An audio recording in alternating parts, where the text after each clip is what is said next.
السلام عليكم، أهلا بيكم في قناتي. معاكم أمال سليم. هنعمل مع بعض النهاردة سلطة الكول سلو بالطريقة الأصلية. عايزة أقول لكم إن طعمها كمان أحلى من اللي بناكلها في كنتاكي. بجد طعمها حلو جدا وطريقتها سهلة قوي. هنعملها مع بعض ببساطة وهتطلع في منتهى الجمال. تعالوا نشوف هنعمل سلطة الكول سلو ازاي.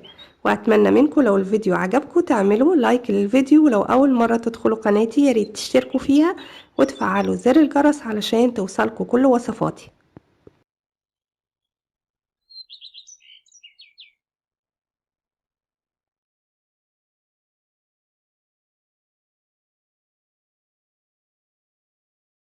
يلا نبدأ ونقول بسم الله. اول حاجة معايا قلب كرومبة، ده الكرنب العادي اللي احنا بنستخدمه في الحشو.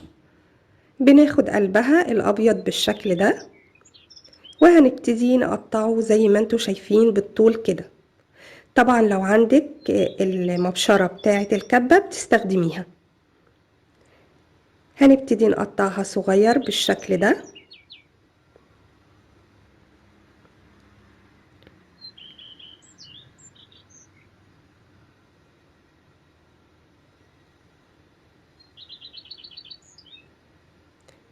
طبعا الاجزاء البيضة اللي بتكون في من جوه دي بنستغنى عنها، احنا بناخد الورق بس.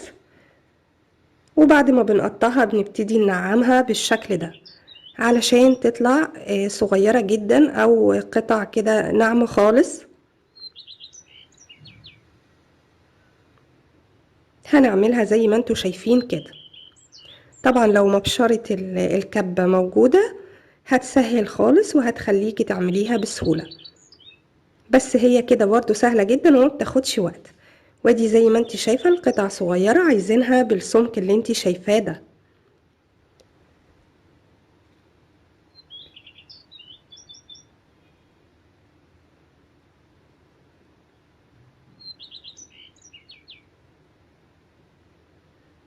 هي بصراحة سلطة جميلة جدا، ممتعة في عملها وممتعة في اكلها كمان.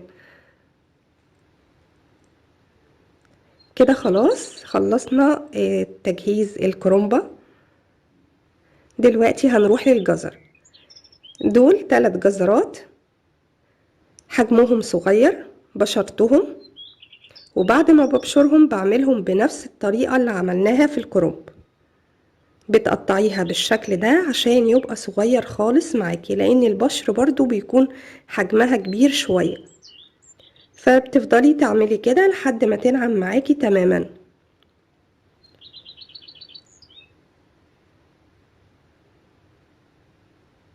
طبعا زيادة الجزر او انك تقلليه ده حسب ذوقك، بس هي كده مظبوطة جدا. اهو شايفة سمك الجزر بعد التقطيع بقى صغير ازاي. هنزل كمية الجزر على الكرنب اللي عملناه مع بعض.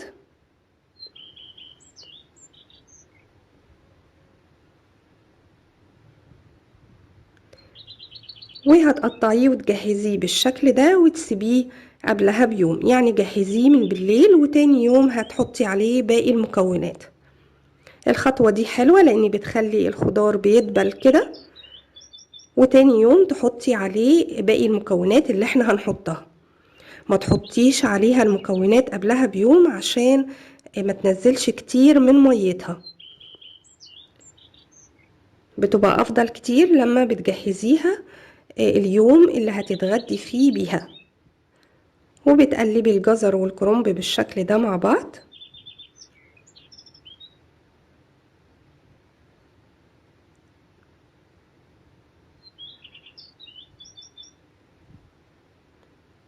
وهنسيبها تاني يوم الصبح.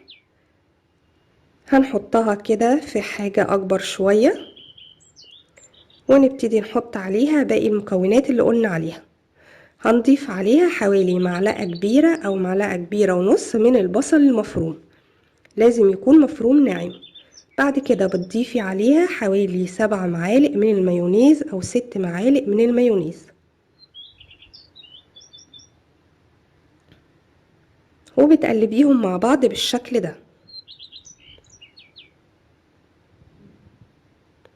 هنضيف دلوقتي عليها الخل. هنضيف 3 معالق كبيرة من الخل.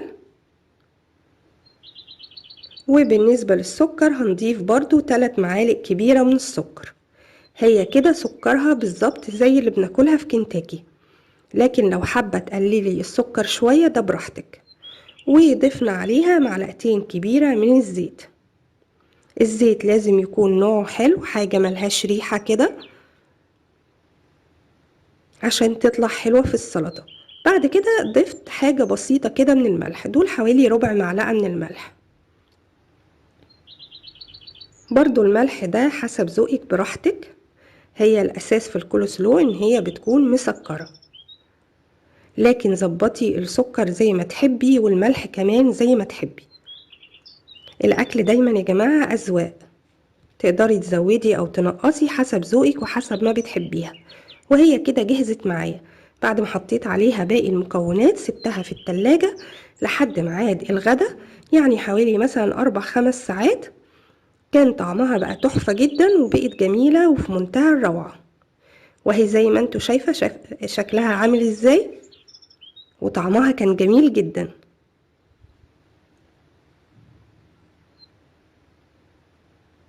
يعني خلاص مش محتاجين نروح كنتاكي عشان ناكل سلطة الكولسلو. اتمنى فيديو النهاردة يكون عجبكم. ولو عجبكم الفيديو ما تنسوش تعملوا لايك للفيديو، ولو اول مرة تدخلوا قناتي ياريت تساعدوني بالاشتراك في القناة وتفعلوا زر الجرس علشان توصلكوا كل وصفاتي. بحبكم في الله. امل سليم.